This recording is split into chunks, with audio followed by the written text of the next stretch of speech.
Welcome back to Member Spotlight. I am back as your rabbi running one special Member Spotlight instead of Rabbi Miller because we have an incredible guest all the way from the great state of California. And I use great very loosely. But Mark Gulner, how you doing? Can't wait. This is a highlight of the year for me. Come on, Temple of Aaron, my home. So Let's do it. Let's run down a little bit of Mark's connection. Grew up here, dominated the USY plays, and then was our youth director, then EMSA regional director, then back as our youth and marketing director, which was arguably the greatest job he's ever had. And more importantly, Mark and I have talked on the regular and visited him out in California in his wonderful new synagogue. So Mark moved into This is the second show that he's been at, the executive director. Mark, tell us a little bit about your synagogue that you're working with in Orange County. Yeah, so I'm at Temple Byam, kept the temple, but this time the temple actually represents a Reform community instead of Temple of Aaron with the conservative. So it's been an interesting change to move from conservative to Reform. 550 member families in beautiful Newport Beach, California. I encourage all of us in the middle of the country to come visit post-COVID and in December. It's a nice community. Very fortunate to be here. My family and I live in Irvine, about 15 minutes away from the shul, and just trying to do what Ken does almost as good as he can. And so I got to visit the shul. It's a beautiful place, a wonderful sanctuary, and the outdoor area is also obviously, I would say, better than Temple of Aaron in the sense that they get to use it 12 months a year as opposed to us who get to use a very limited amount.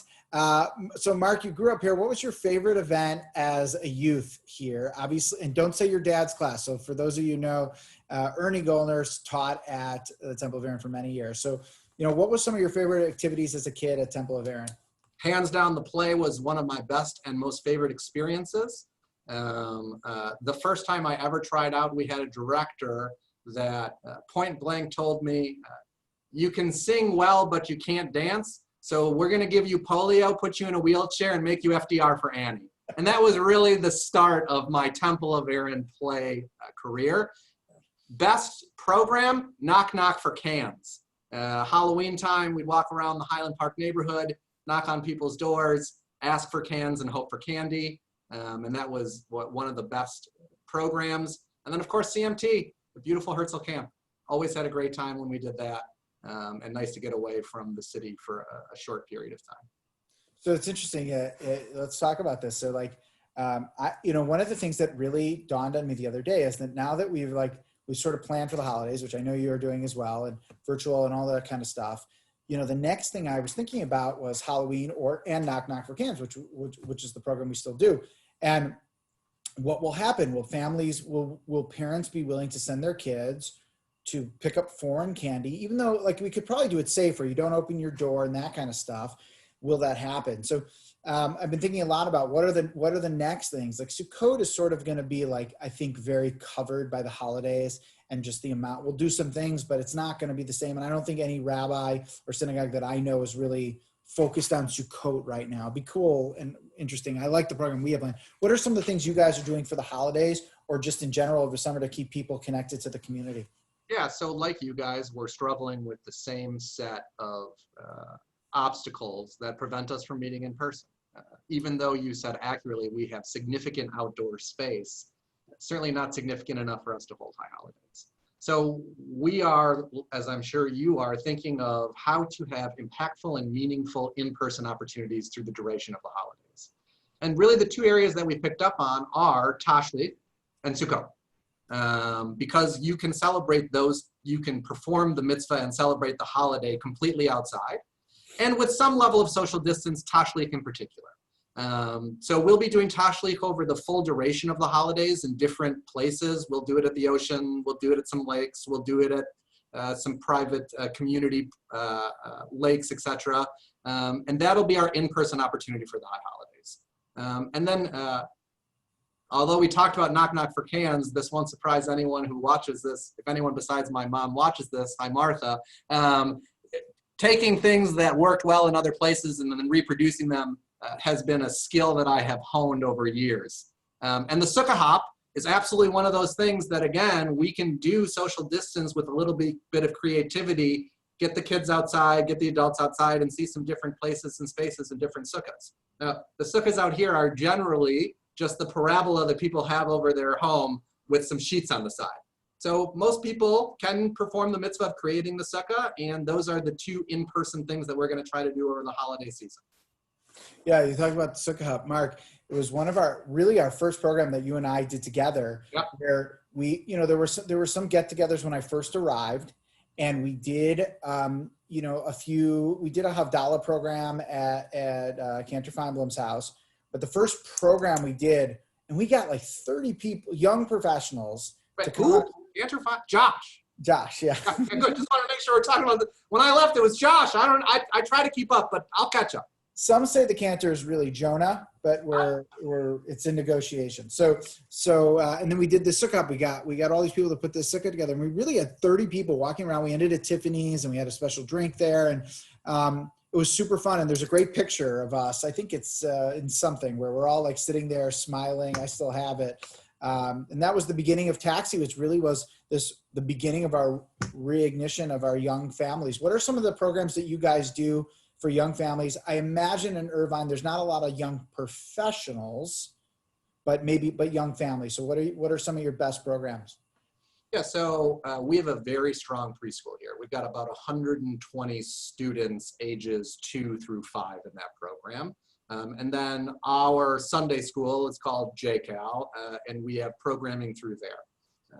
I worked with a rabbi who had an idea to sort of transform their religious school into sort of a hybrid religious youth group program. And that's what we're going through here at Temple Byam since I started. And we hope to engage more young families in that way. This is not a young congregation. Where I was previously in San Diego had a significantly younger congregation, but Newport Beach is a place where old people go and retire.